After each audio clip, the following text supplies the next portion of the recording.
Tum. Bolo. President, and gentlemen, ladies of the House.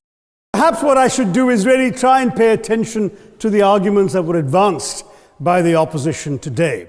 We had, for example, Sir Richard Ottaway suggesting, challenging the very idea that it could be argued that the economic situation of the colonies was actually worsened by the experience of British colonialism. Well, I stand to offer you the Indian example, Sir Richard. India's share of the world economy when Britain arrived on its shores was 23%. By the time the British left, it was down to below 4%. Why? Simply because India had been governed for the benefit of Britain. Britain's rise for 200 years was financed by its depredations in India. In fact, Britain's industrial revolution was actually premised upon the deindustrialization of India. We call it the free market. Staying with India, between 15 and 29 million Indians died of starvation in British-induced famines. We have earned the love and gratitude of the people of India, and we shoulder the burden of the white man without complaint. The most famous example, of course, was the Great Bengal Famine during the Second World War, when 4 million people died because Winston Churchill, deliberately as a matter of written minuted policy, proceeded to divert essential supplies from civilians in Bengal to sturdy Tommies and Europeans as reserve stockpiles. Just knowing what happened is not enough. You have to understand why it happened. He said that the starvation of anyway underfed Bengalis mattered much less than that of sturdy Greeks. This is Churchill's actual quote. I cannot deny what happened, sir, but I would like you to look at the circumstances that led to his behavior. By the end of the 19th century, the fact is that India was already Britain's biggest cash cow, the world's biggest purchaser of British goods and exports, and the source of highly paid employment for British civil servants. We literally paid for our own oppression. Meanwhile, colonialists like Robert Clive bought their rotten boroughs in England on the proceeds of their loot in India, while taking the Hindi word loot into their dictionaries as well as their habits. It's a subject you'd know more about than I.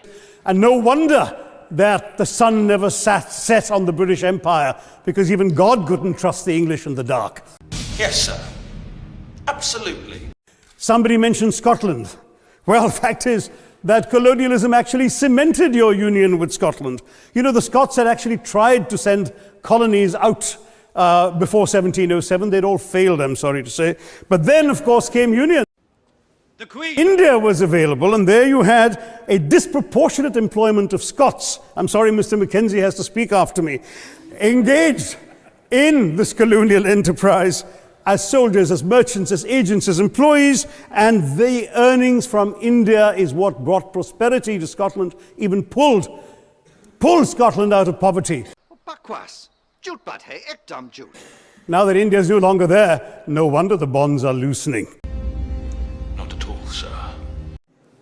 Now, we've heard other arguments on this side. There's been a mention of the railways. Well, let me tell you, first of all, as my colleague, the Jamaican High Commissioner, has pointed out, railways and roads were really built to serve British interests and not those of the local people. But I might add that many countries have built railways and roads without having had to be colonized in order to do so. Interesting. There was no attempt made to match supply to demand for mass transport, none whatsoever. Not at all, sir.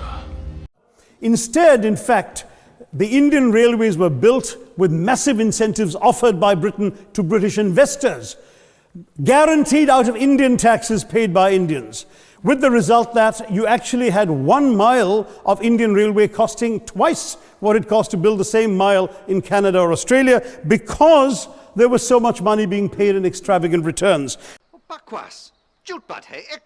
Let me say with the greatest possible respect, it's a bit rich to oppress, enslave, kill, torture, maim people for 200 years and then celebrate the fact that they're democratic at the end of it. Sir, you abuse my hospitality.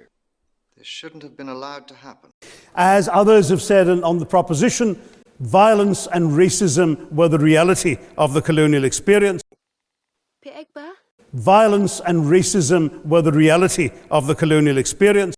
It's been pointed out, for example, the dehumanization of Africans in the Caribbean, the massive psychological damage that has been done, the undermining of social traditions, of property rights, of the authority structures of these societies, all in the interests of British colonialism. And the fact remains that many of today's problems in these countries, including the persistence, in some cases the creation of racial and ethnic and religious tensions, were the direct result of the colonial experience. So there is a moral debt that needs to be paid. Enough! The fact is very simply, sir, that we are not talking about reparations as a tool to empower anybody. They're a tool for you to atone for the wrongs that have been done. If you do not move, as far as I'm concerned, the ability to acknowledge a wrong that has been done, to simply say sorry, will go a far, far, far longer way than some percentage of GDP in the form of aid. What is required, it seems to me, is accepting the principle that reparations are owed. Fire!